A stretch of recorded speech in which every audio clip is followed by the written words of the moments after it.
Good morning, students. This is Munna sir from SK Tutorial. Actually, में today's class 9 का एक poem है Wind. उसके बारे में मैंने आप लोगों को ऑलरेडी पढ़ा चुका हूँ, थोड़ा बहुत इंट्रोडक्शन दिया था. But today's we will start again. So wind actually में ये एक natural phenomenon है. Natural phenomena से related एक poem है. आप लोग भी समझ सकते हैं. Natural phenomena क्या होता है? So we all know that wind is a natural phenomenon.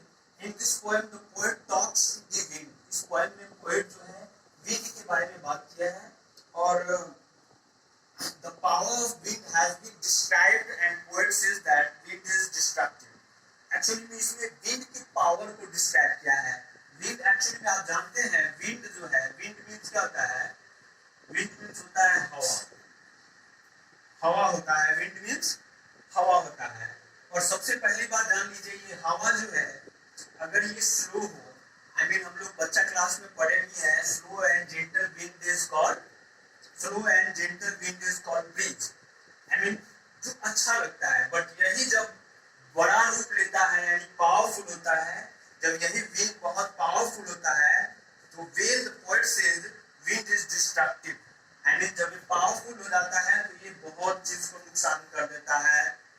Storm का जब रूप ले लेता है तो आपका घर बहुत सारा चीज उखाड़ देता है. साइक्लोन वगैरह के बारे में आप जानते होंगे. हुदहुद क्या था उस सब के बारे में आप सुने होंगे. तो आप लोगों को विंड की पावर को पता चलेगा. तो विंड की पावर को ही इस पोएम में डिस्क्राइब किया गया है.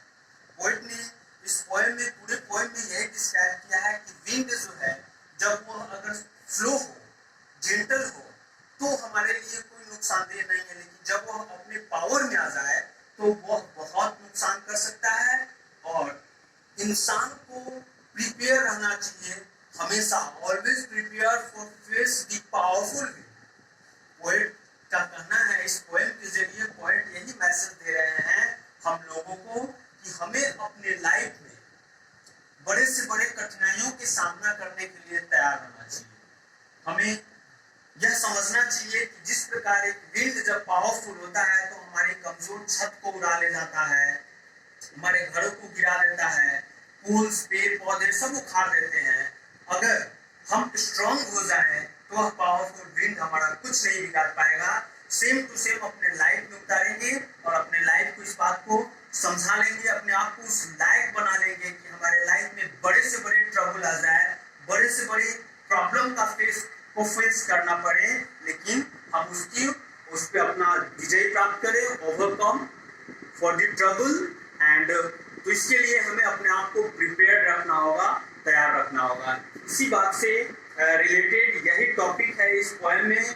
Wind comes softly, don't break the shutters of the windows, don't scatter the papers, don't throw down the books on the shelf.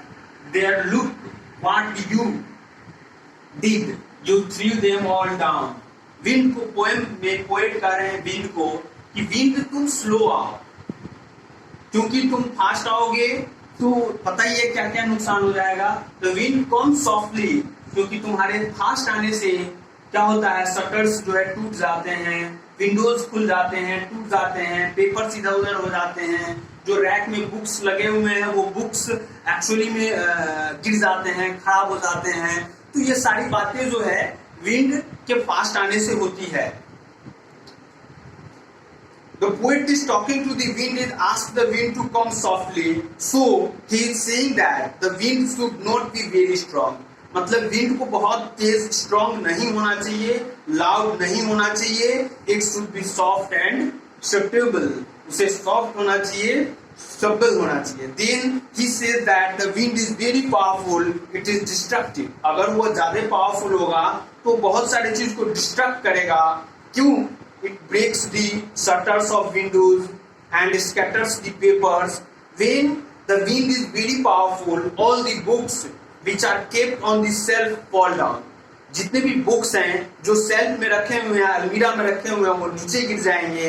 So here the poet is describing the power of the wind, saying that should come softly just like a small child की तरह आप आए, एक छोटे बच्चे की तरह आए. और in the later part we come to know that the wind is destructive just like a youth.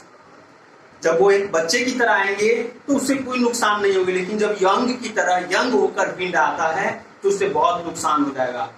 अब हेयर द वर्ड क्रम्बलिंग है, मैंने यहाँ पे कुछ वर्ड्स लिख दिए हैं, आप यहाँ पे देख सकते हैं। पोकिंग फन है, उसके बाद क्रम्बलिंग है, उसके बाद रैप्टर है, उसके बाद विनोज है, उसके बाद स्ट्रीट फास्ट है, उसके बाद फ्लोरिस है।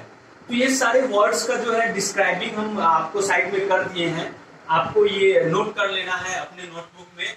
पोकिंग फन का मतलब होता है मेकिंग फन ऑफ समथिंग, यानी कि कोई कमजोर व्यक्ति को सताना। आई मीन यहाँ पे पोकिंग फन करने का सेंस है विंड जो है अपने पावर में आता है तो कमजोर जो होते हैं उसको सताता है, उखाड़ता है, परेशान करता है।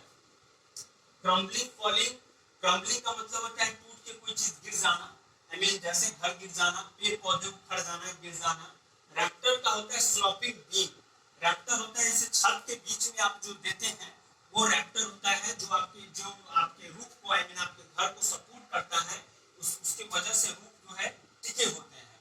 विनोज आप समझते हैं, खरपतवार, जब खेती में आप जब वो करते हैं, वो काटते हैं तो उसके बाद आप उसको विनोज करते हैं, तो वो एक्चुअली में ग्रेन को जो है चैप से अलग करने का प्रोसेस होता है। अनदर है सीड फास्ट, एक फॉर्म है, एंड फ्लोरिश मतलब तो समझते हैं ग्रो करना, बढ़ना।